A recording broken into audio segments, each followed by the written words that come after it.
Sorry, talking to One.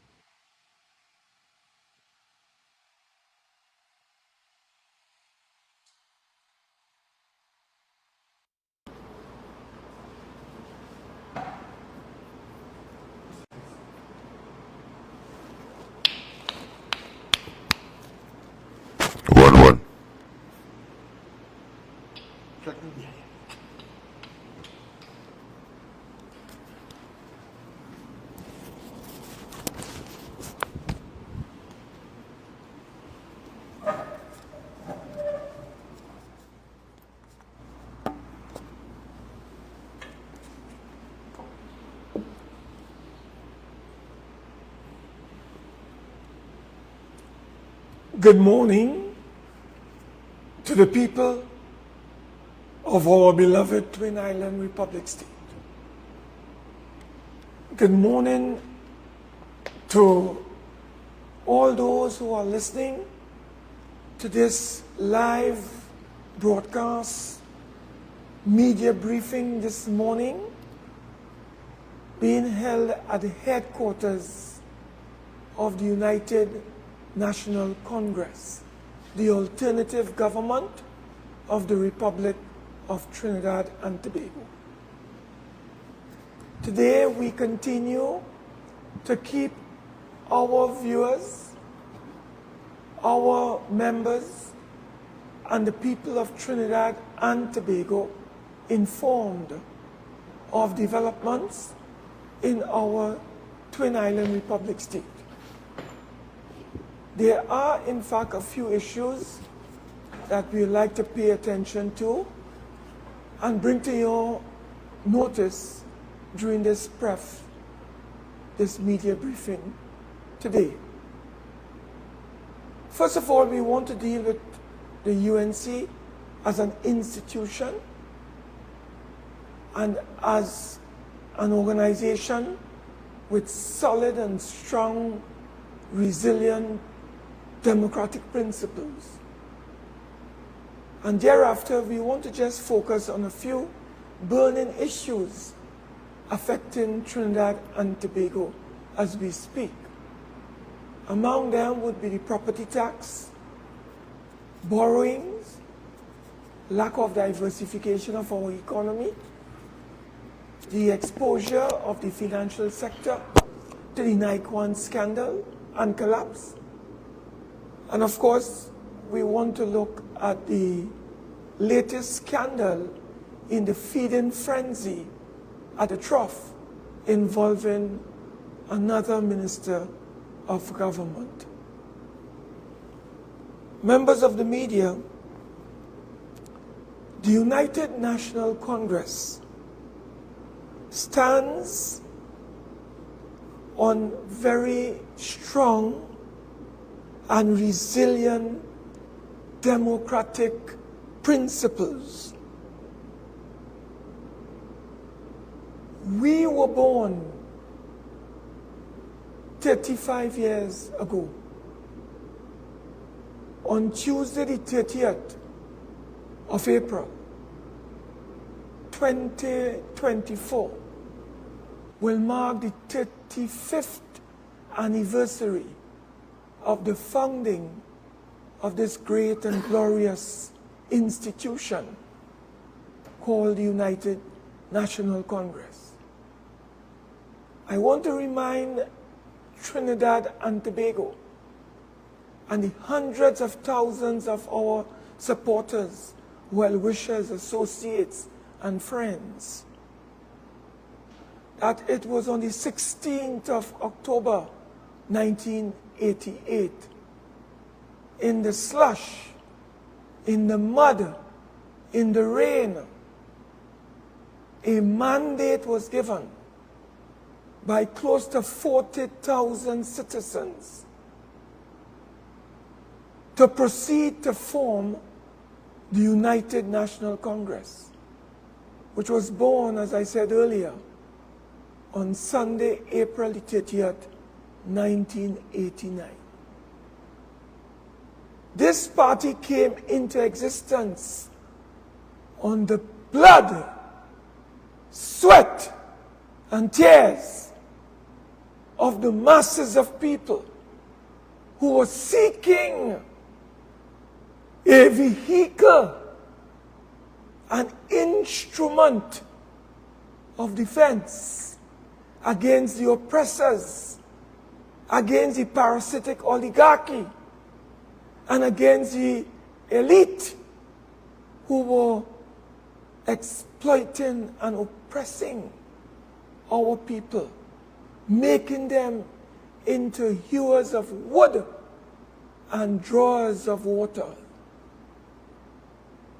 The United National Congress came into being,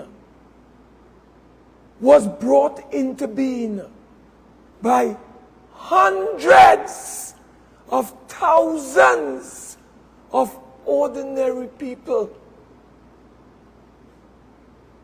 to make life lighter and better for them, to improve their quality of life and their standard of living.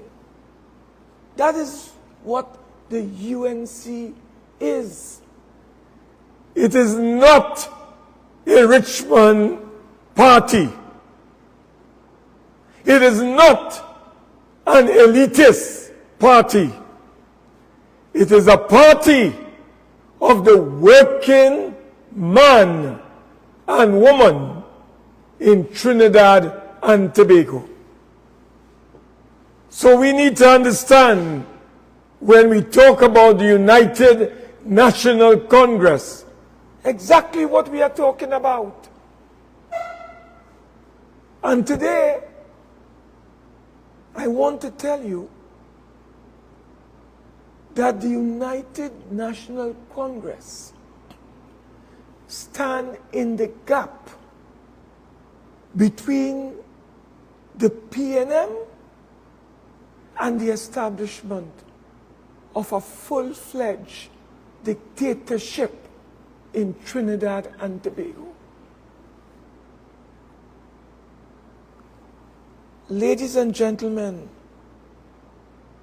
my brothers and sisters, make no mistake about it.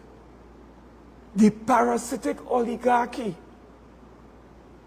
the Port of Spain elite have an interest in ensuring that the rich become richer and the poor become poorer.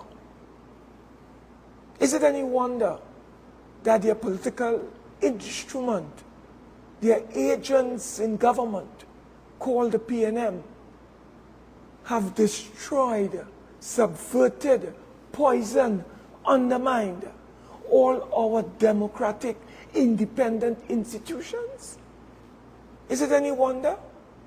Even the Integrity Commission has been infiltrated by PNM agents. That you can get a genuine integrity letterhead being circulated about some fake investigation involving the Secretary of Infrastructure in the Tobago House of Assembly. And the Integrity Commission was forced to issue a statement indicating that that letter that was in circulation was fake news. Could you imagine that? The Integrity Commission? Ladies and gentlemen, the SSA and the leadership of the Trinidad and Tobago Police Service seem to be under the complete control of the political directorate in Trinidad and Tobago as we speak. That is where we are. That is where we have reached today, ladies and gentlemen. And therefore, this is no Mickey Mouse arrangement that we are engaged in. This is a battle. This is a struggle, a titanic struggle, literally, of life and death. Because if we don't get it right, our faith is that of Venezuela, where opposition leaders are being incarcerated. Our faith, ladies and gentlemen, is that of Haiti, where the gangs have taken control of the capital. That is where we are heading. So we have to be very conscious of where we are as a party, as a people in Trinidad and Tobago. And that is why we have to make it very clear that the United National Congress, its history is rich with its commitment to not only its constitution, but the very tenets of democracy, the rule of law. That is where we are. That is where we have come from. The one man, one woman, one vote. So it is misguided for anyone to give the impression that our great and glorious party is veering away from those rich traditions. Elections in the UNC will be held when they are due. So don't bully the executive. Don't bully the party. It is mischievous to attempt that. So, brothers and sisters, the PNM is on a desperate mission as we speak. They have nothing to show after some 8.5 years, going into 9 years of ruling this country. After spending some $500 billion, Trinidad and Tobago is without a regular supply of pipe-borne water as we speak. Unemployment continues to rise. Over 12,000 graduates of the university cannot find jobs.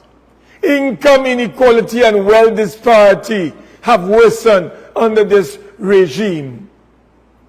Crime, safety, and security of property and one's life, we know that has been cheapened under this regime. So they have nothing to show. So, brothers, what we have at this time is an attempt by the parasitic oligarchy and their friends to do whatever they can, but we will not allow it. To attempt to destabilize. The only political instrument, the only political vehicle that can bring about genuine transformation, the only political vehicle that can bring about genuine change in the interest of the masses is the United National Congress. And as I said, we have had a very rich tradition of holding democratic elections in our party. That has been our history.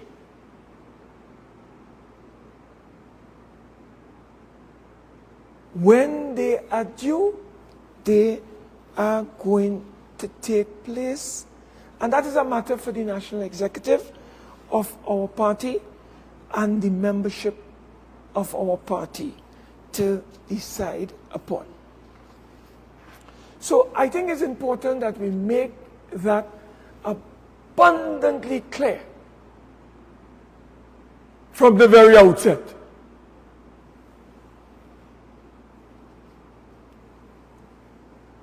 There's one party, there's one vision, and there's one leader.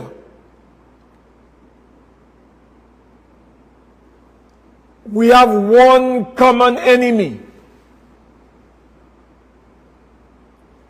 The enemy of the people is the ruling party. Everyone in Trinidad and Tobago must be laser focused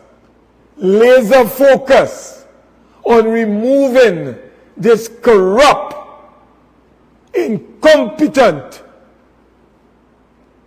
kleptocratic P&M administration from the corridors of power. And we must allow no one to divert us, to derail us, to digress us, or detract us from that mission and that goal and that objective.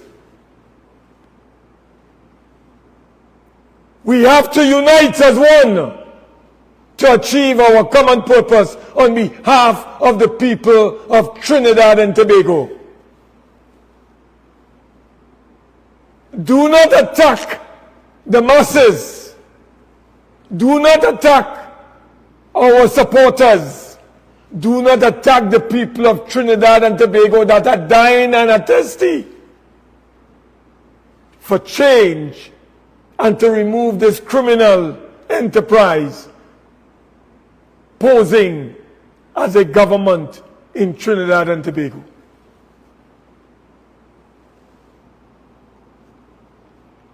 It is a life and death struggle. That is what we are engaged in.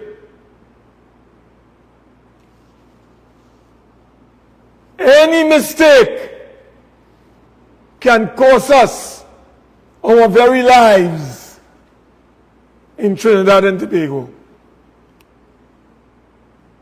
That is where we are today. And we have to recognize and appreciate that this institution called the United National Congress is bigger than any individual.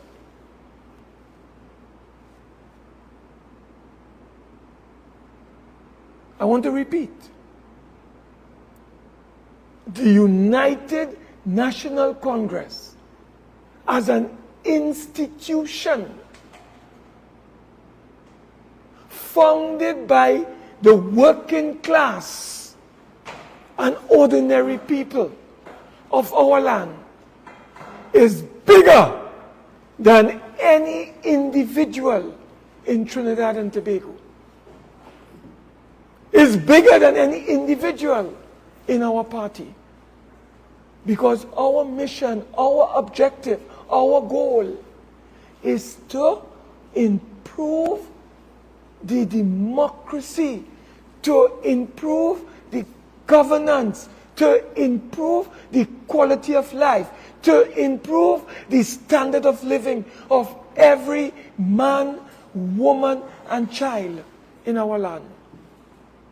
And to use the resources not to enrich ourselves, as how the PNM has been doing for the last 8.5 years, but to use our resources to prioritize the interests of the people so that we can make their life lighter, so that we can improve their standard of living, so that we can generate the transformation and the diversification absolutely essential for our progress and development as a nation, so that everyone can live in peace, unity, harmony, and happiness. The principles of our party must be restated. We stand for national unity. In the big tent of the UNC, there is room for everyone. We are committed to national unity. We are committed to social justice for all.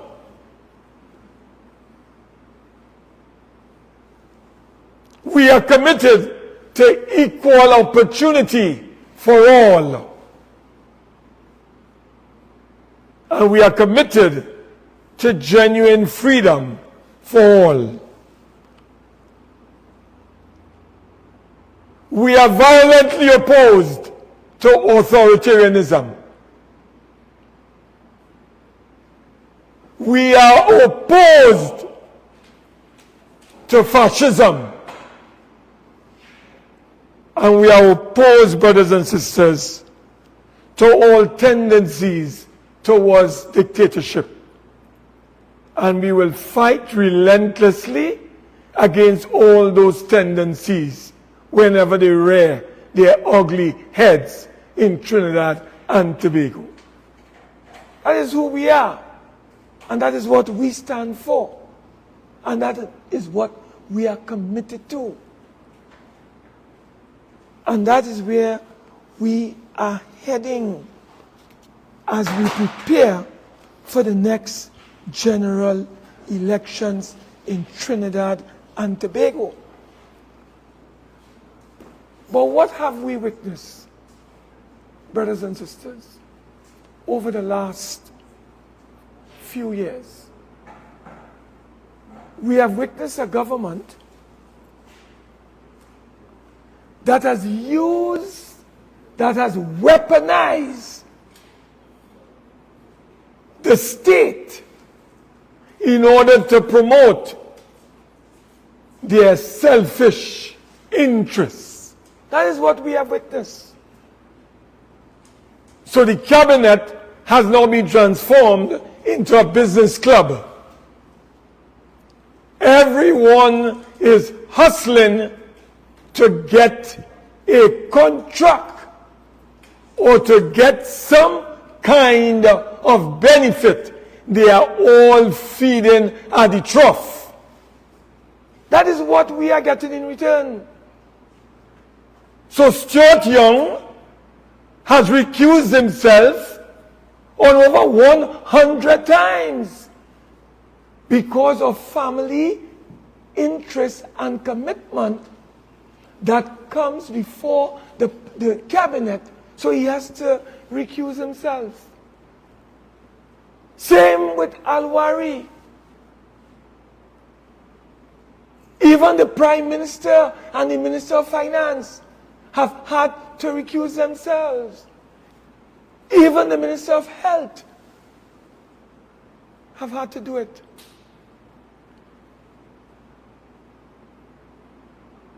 So they have engaged in inappropriate expenditure of the taxpayer dollar They bought 2 Cape-class vessels from the Australian authorities that was supposed to cost $300 million TT. They paid $600 million, and they cannot explain to Trinidad and Tobago where the next $300 million gone. A prime minister resident in Tobago started off at $2 million in renovation, went to full reconstruction, $65 million and counting. And it has been almost cost overruns. It has been inappropriate spending. It has been kleptocracy and kleptocratic behavior by this administration. And what has been the end result?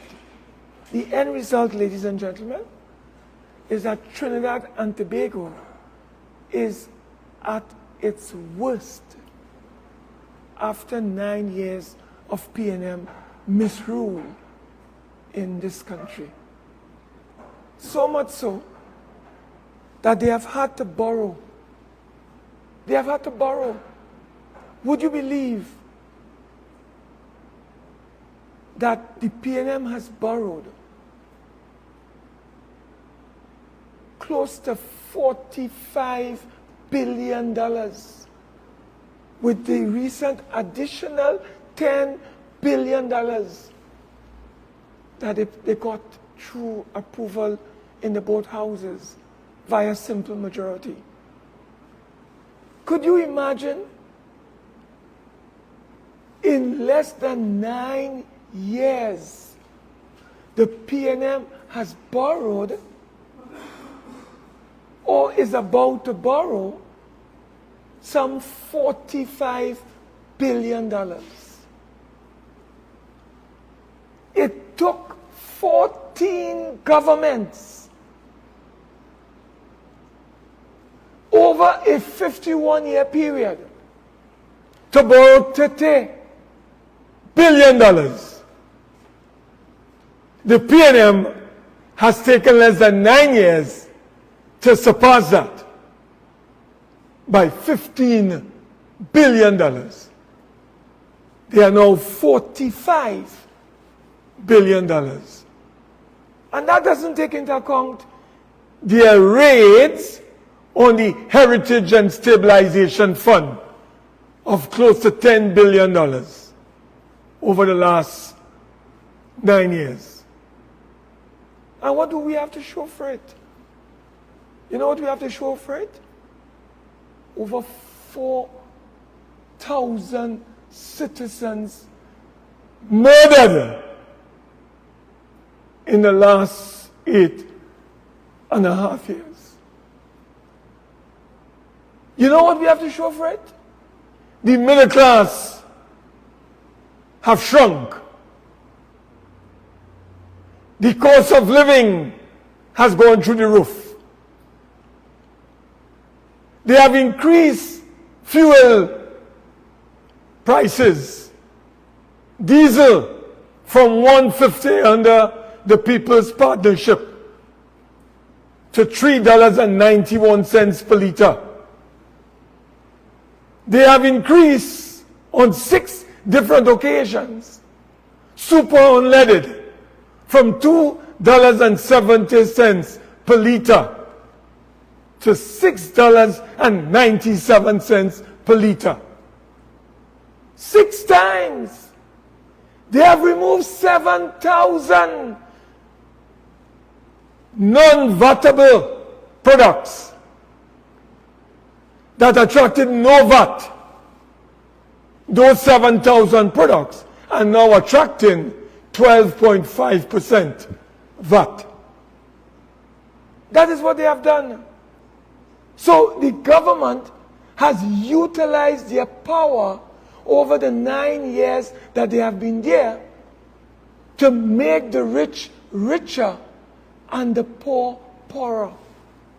They offered the public officers, after some 8 years, from 2013 to 2019, 2020, a 4% increase. They offered the unorganized workers, close to 300,000 of them, 300,000, an increase in the minimum wage from $17.50 to $20.50. What can that buy? What can that purchase? A loaf of bread is almost $20 today. That is where we are. So, brothers and sisters, they have borrowed and they have engaged in a spending spree. They have failed to diversify the economy. Natural gas production at its lowest in the last 20 years. Oil production at its lowest in the last 85 years. Out of the 18 plants at Point Lisas, only 9 are functioning from our information. And many of them are under capacity. They have a lot of spare capacity. The Atlas methanol plant is expected to shut its doors at the end of September. We will be unable to produce 1 million tons of methanol products for export. That will impact negatively on our revenue stream, on our foreign exchange earnings. Brothers and sisters,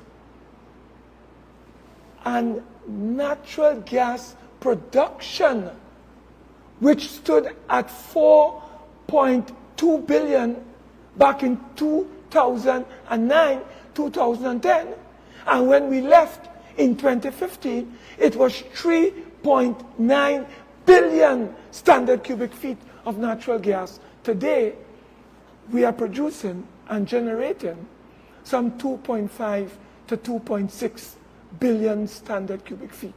And Moody's have predicted by 2025, 2026, we will be down to 2.3 billion standard cubic feet of gas. That is where the PNM has taken our country today. And whilst all that is taking place, all the PNM can offer the country is more hardship and more difficulties. So in today's Express, what do we have? This is the headline in today's Express. This is the headline in today's Express. And this is the smoke, you know. The fire is to come.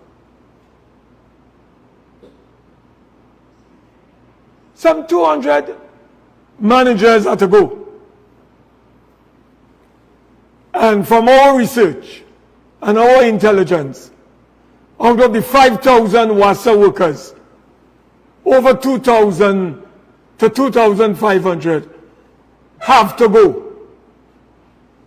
The government will be retrenching. It's only a matter of time.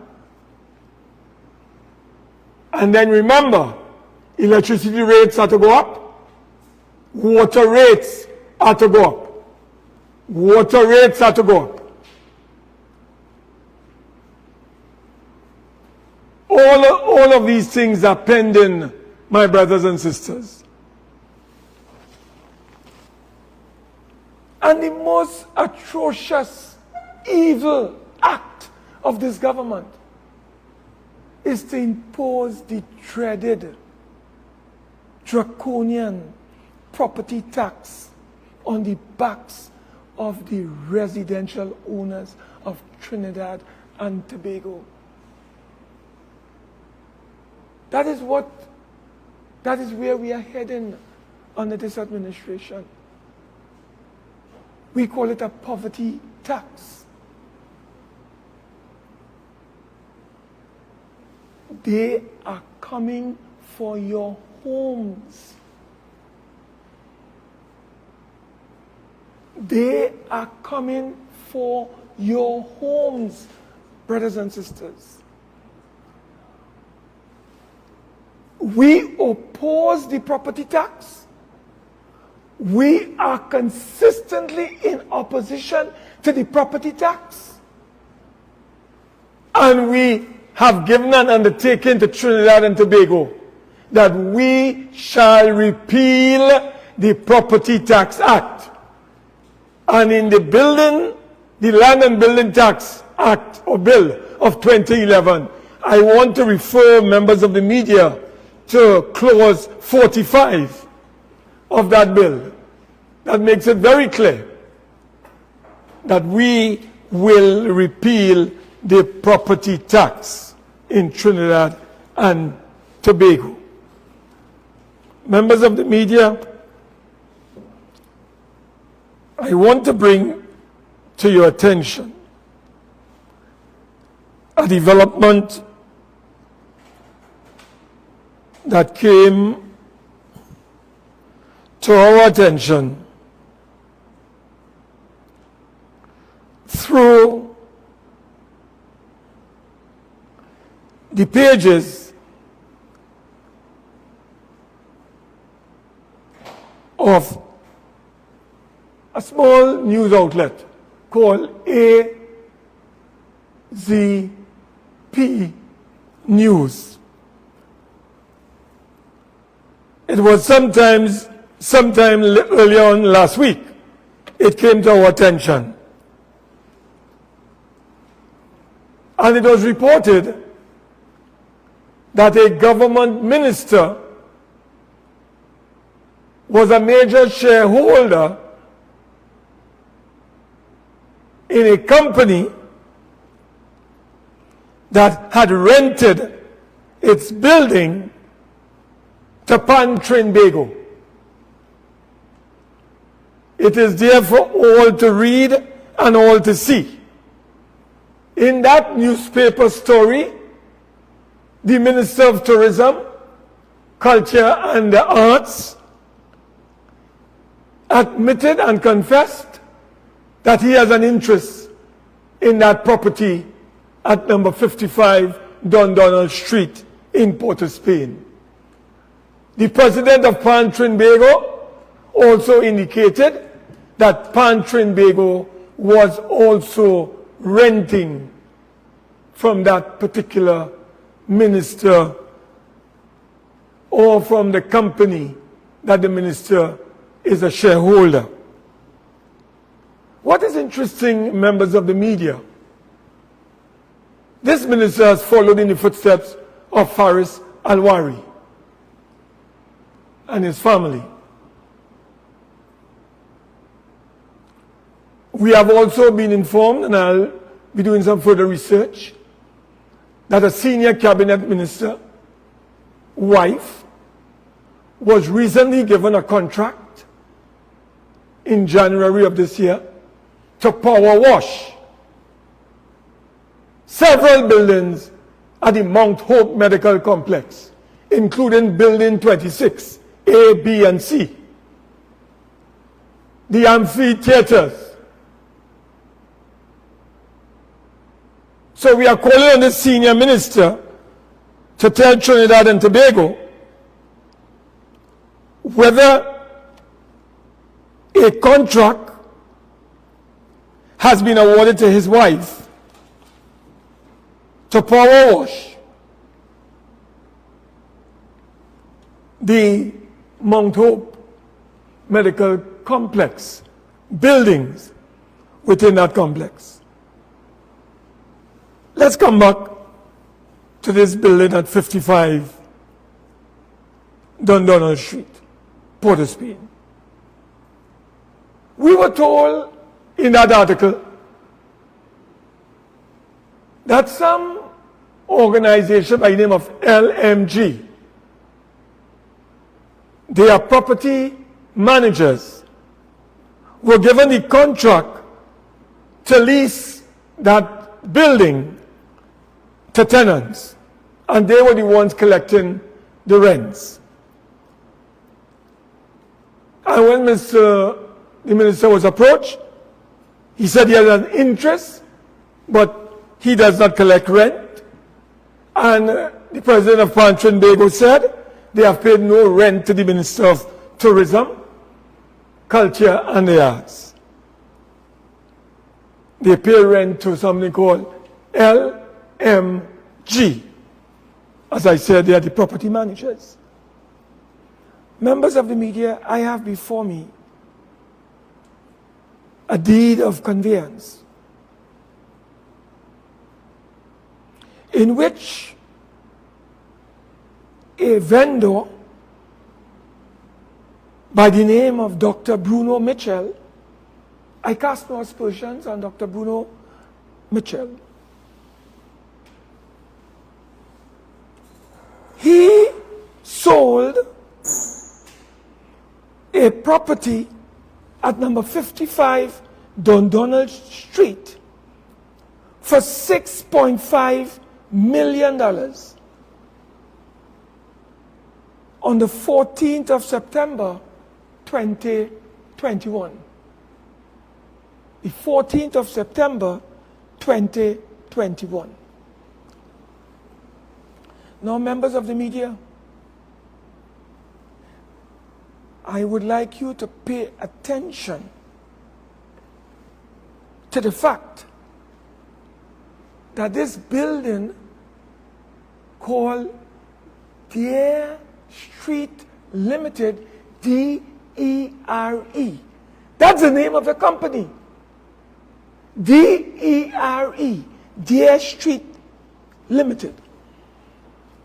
The evidence from the company's registry is showing that 2 ordinary shares were transferred from the transferor, one Bruno Mitchell, on the 10th of September 2021 to the following individuals. 1 ordinary share was transferred on the 10th of September 2021, and the transferee is one Randall Mitchell. That is what is before us today.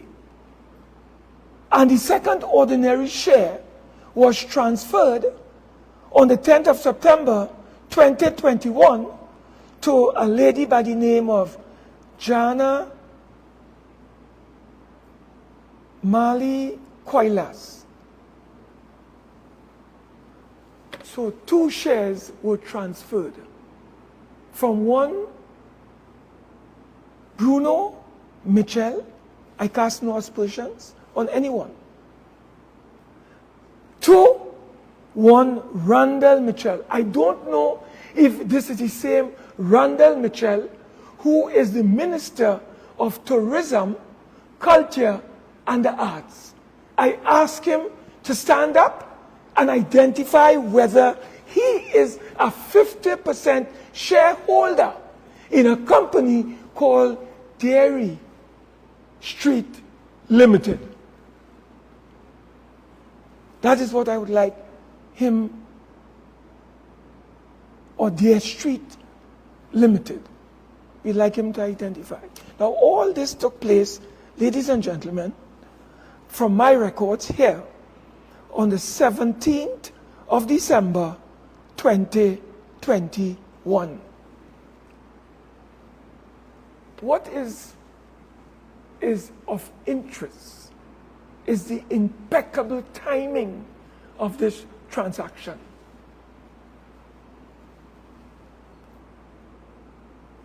Trinbago is renting a property at number 55 Dundonald Street, which is owned by Dairy Street Limited, or Dare Street Limited, which is owned by 2 shareholders, according to the records we have. 50% by one Randall Mitchell, and another 50% by the lady called Koilas. So they are the owners of this company. Pan Trinbago is paying $50,000 a month in rent for a portion of that building. I want to emphasize this. A portion of that building.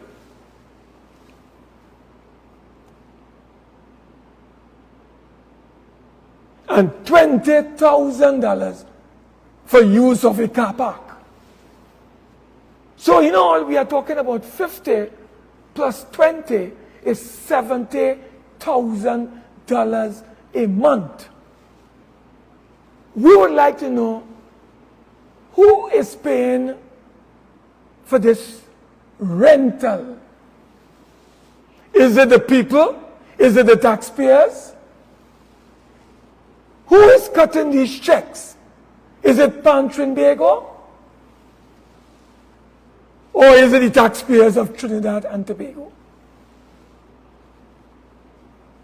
I want to remind this media conference that the Minister of Tourism, Culture and the Arts became the Minister of Culture, Tourism, Culture and the Arts in August of 2020. In August of 2020. And from the information that we have, Pan Trinbago entered into a lease rental arrangement. I don't know if it's 3 years, 4 years, or 5 years. For $70,000 a month. Giving you a grand total, if it's for 3 years, of just $3 million or under $3 million. Pan Trinbago, from what we have seen and read, used to pay $5,000 a month when they were at the Amaro building, Victoria Avenue. They used to pay $15,000 when they were at a place called Israel Khan building. And when Mr. Khan asked for $5,000 more to increase it to $20,000, they protested. But they are paying $20,000 to this company called Deer Street Limited through their property managers, LMG, $20,000 for a car park and $50,000 for rental for a portion of the property. We are not casting any aspersions on anyone. We are calling for answers, and we are calling for the minister to clear the air on this whole issue. Is the company called Deer Street Limited owned by the minister and this individual called Coilas? Is LMG acting on behalf of Deer Street Limited to collect these rents and car park fees? How long is this lease or rental arrangement for? And why this exorbitant rate? So we are asking questions and we are seeking clarification from the Honorable Minister on this particular issue. And to just close off on two small issues, members of the media, there is in fact an emerging crisis at the financial sector or in the financial sector involving the collapse of Naikwan. Some of our major banks are involved. Republic Bank, Royal Bank, Scotia Bank, First Citizens Bank, JMMB, credit unions.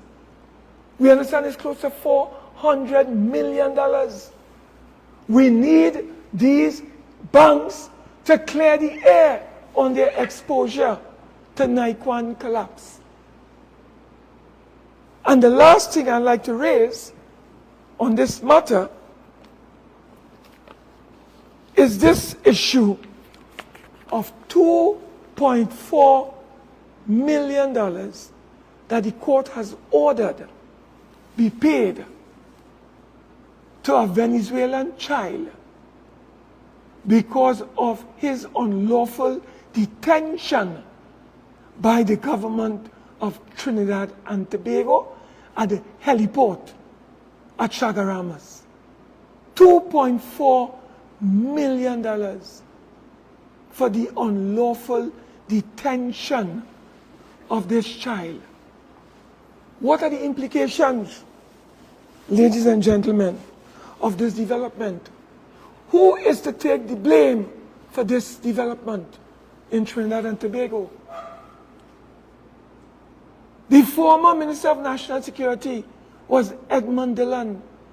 They had no migrant policy. Stuart Young followed. No migrant policy. Now we have Minister Fitzgerald Hines. No migrant policy. The chairman and prime minister, the chairman of the National Security Council and prime minister, no migrant policy. And we, the taxpayers, are being called upon to find $2.4 million to pay for the unlawful detention of a child, amounting to $2.4 million.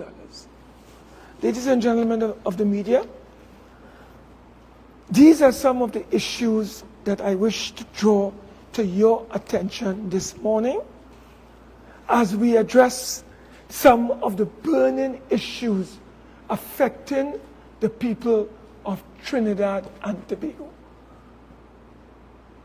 I will pause at this time, and if there are any questions members of the media would like to raise on the matters that I have raised this morning, I will now open the floor to the media so they can ask their questions. But in doing so, I just want to close by telling you that the total debt of Trinidad and Tobago after that $10 billion was approved in the Senate stands at 147 billion TT dollars.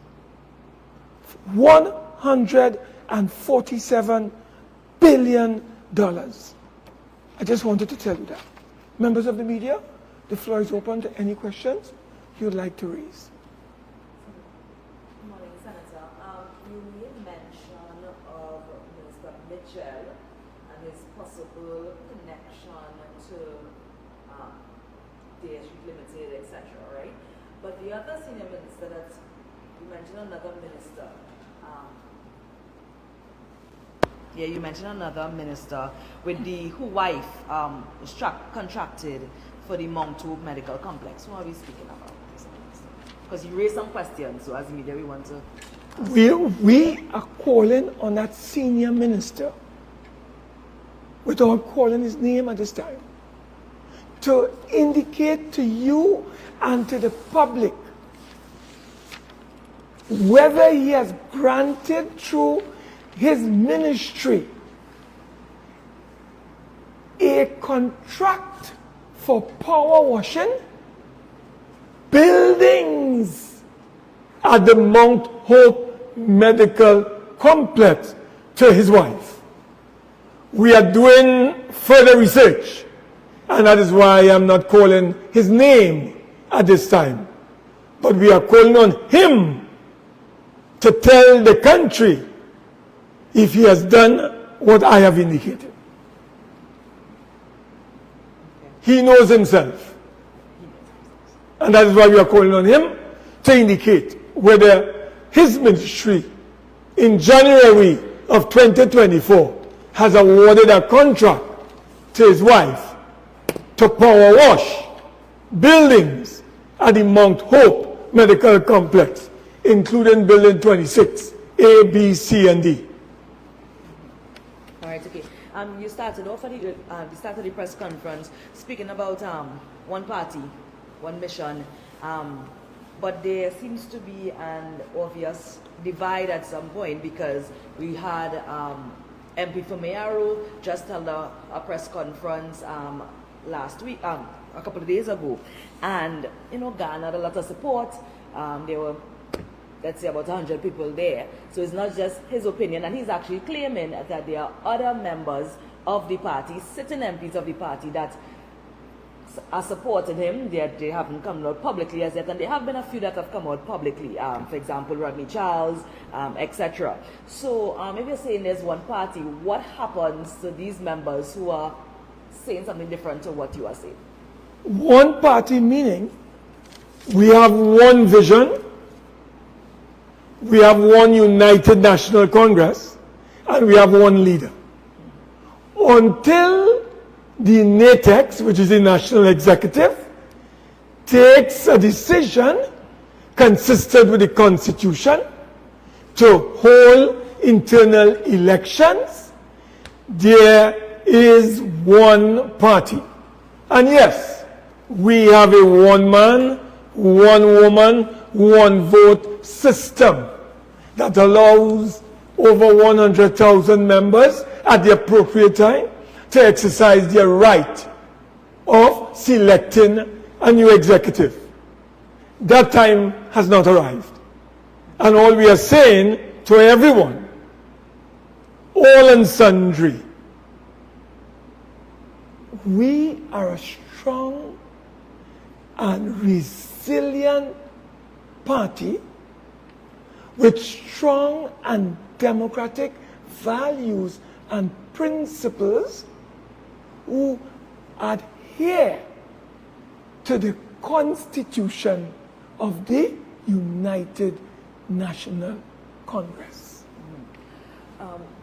But paint a picture for me, or give me an idea. What is the atmosphere right now? Is there any sort of fear that, because Paris is saying that the party needs to refresh, that we need a change, that he's calling for this, when it's due in June, to have this, NATEX elections, and we are seeing more people coming out and they're supporting them, etc. Is there sort of a fear that, okay, maybe there's a possibility that we could see change in leadership? I know the actual election for the leadership of the party is not due until you can confirm when that's due for me as well. But are you thinking, okay, maybe more people really going to be on the side of Paris, and we might see some trouble for Kamala Prasad-Bissessar? What do you think? Opposition? If there's one thing I can tell you, I am 35 years in this party. And this party is 35 years old. So I am the same age of the party. And I have seen so many episodes unfold before my eyes. That is the richness, that is the strength of the United National Congress. We have a big tent, and in this big tent, there's room for everyone. And we believe in democratic principles, democratic values, and we have democratic ideals. We will, and the party executive, I'm sure, will do what they have to do at the appropriate time. And as you would know, we have a membership of over 100,000 people and rising and above. Those are the people who will decide if Wade Mark, if John Harry, if Jane Lois will emerge victorious. Only the members will determine the leaders, as they have done over the years. So I have faith and I have confidence in the people, in the masses, in the membership of our party to take decisions in the interest of their own welfare and their own well-being. So I cannot speculate as you are speculating on the future. I can only deal with the reality.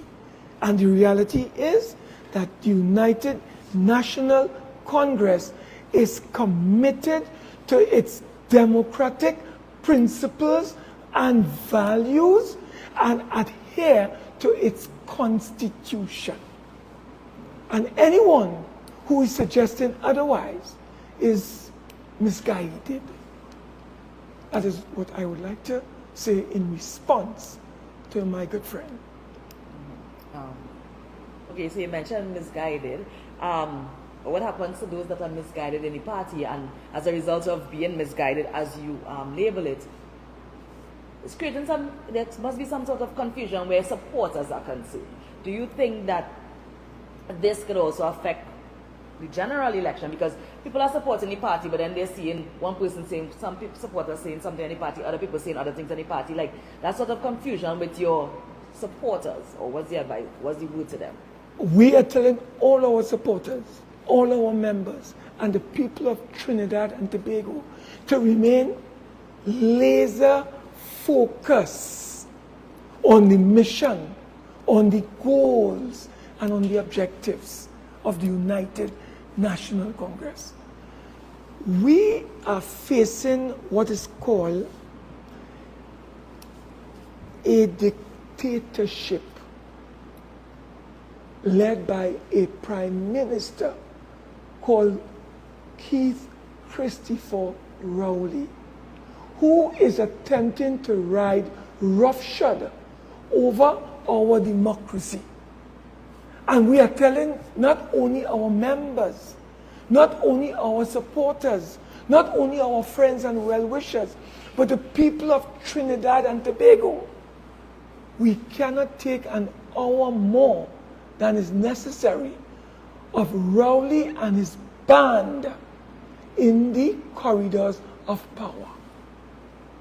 So we are preparing for general elections.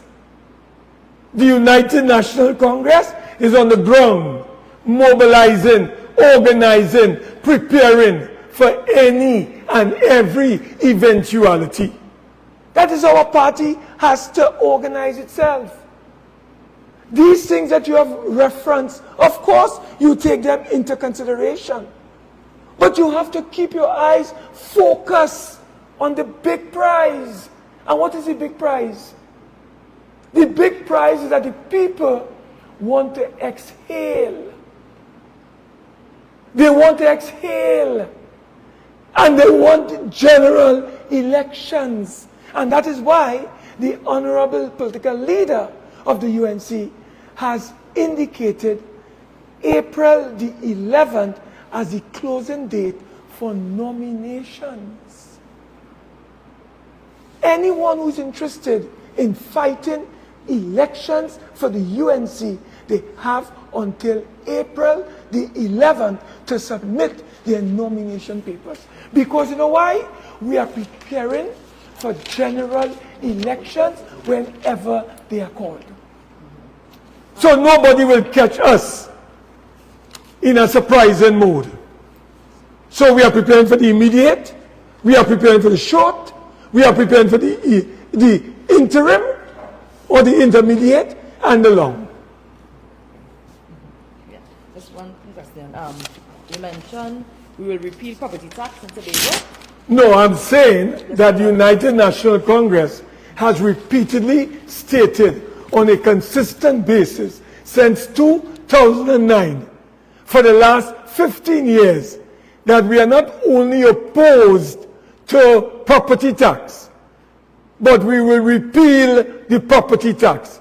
And I made mention of a bill, which I can pass on to you, which was tabled in 2011. And if you go to clause 45 of that bill said the property tax is now repealed. So the party policy has always been one of repealing the property tax. That is all. I have a follow-up question here with regard to the repeal of the property tax. MP Munilal mentioned in the Parliament about the difficulty with actually carrying that out. Could you just elaborate on that? No, that is a very important question that has been asked. Members of the media, the reach of the PNM is very long. I want to remind members of the media, between 2010 and 2015, Dr. Bunilal indicated to Trinidad and Tobago the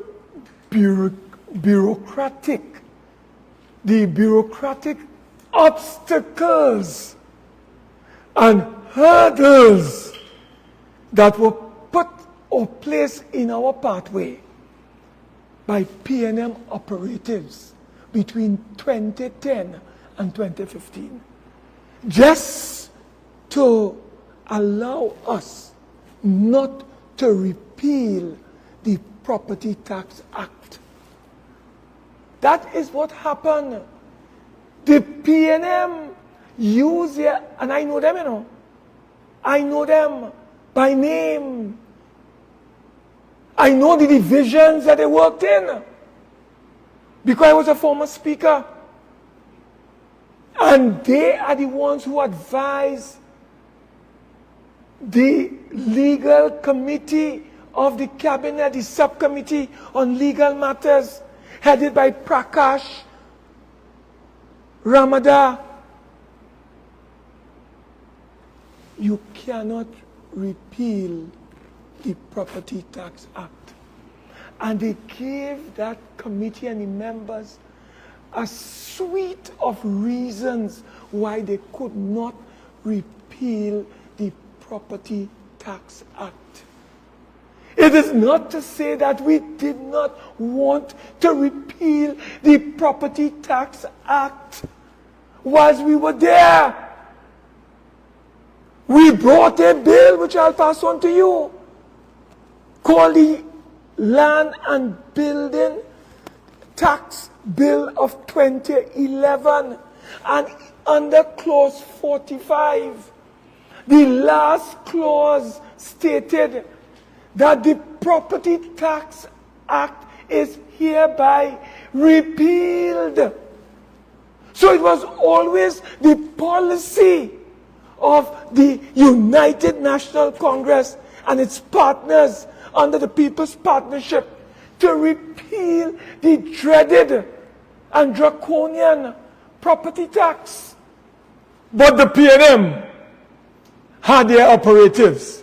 The PNM had their agents in different ministries frustrating our efforts.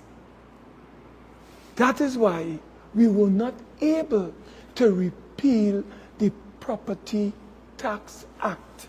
But what I'm saying to you is that we are committed when we return to office after the next general elections to repeal the dreaded and draconian Property Tax Act. So I just wanted to make that point to the media. Members, as you know, I want, on behalf of the party, to bring greetings to the Christian community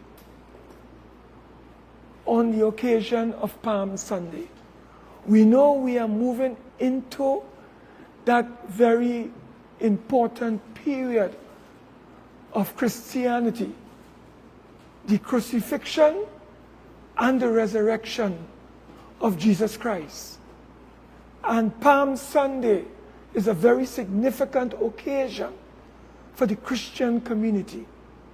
And on this occasion, and leading up to Easter, we would like to express greetings with our Christian brothers and sisters in Trinidad and Tobago and the region and the world as they have begun celebrating Palm Sunday, leading up to the crucifixion and the resurrection of Jesus Christ. So on behalf of the United National Congress, we bring greetings to the Christian community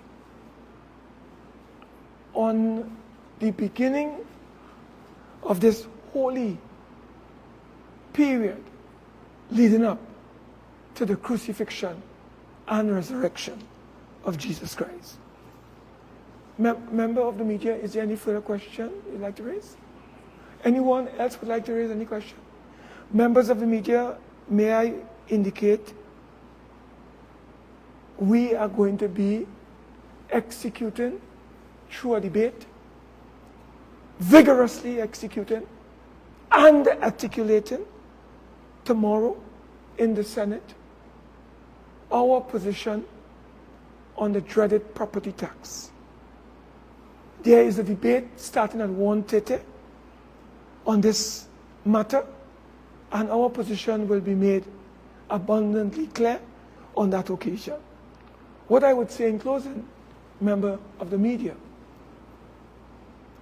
is that this property tax constitutes, on a proper analysis of the facts,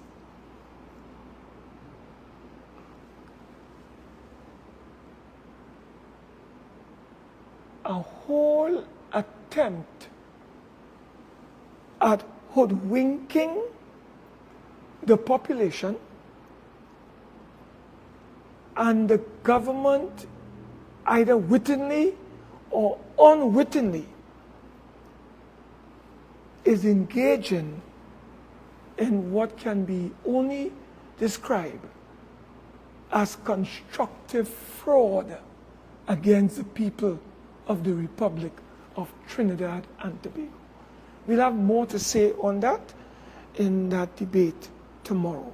So members of the media, on behalf of the United National Congress, we would like to extend to Trinidad and Tobago greetings on the occasion as we commence Palm Sunday activities today, culminating in the rising, I should say, of Jesus Christ through his resurrection in the coming days. We want to extend to all our Christian brothers and sisters happy, holy Easter in advance. And we look forward to having another press conference in the coming days to bring the people of Trinidad and Tobago up to speed with our party's position on the way forward as we prepare for government, as we navigate the treacherous passages that are before us, as we continue our mobilization and organization on behalf of the people to bring about their salvation, their liberation, and their emancipation. Members of the media, I wish to thank you. Good afternoon, and have a wonderful week ahead. Thank you.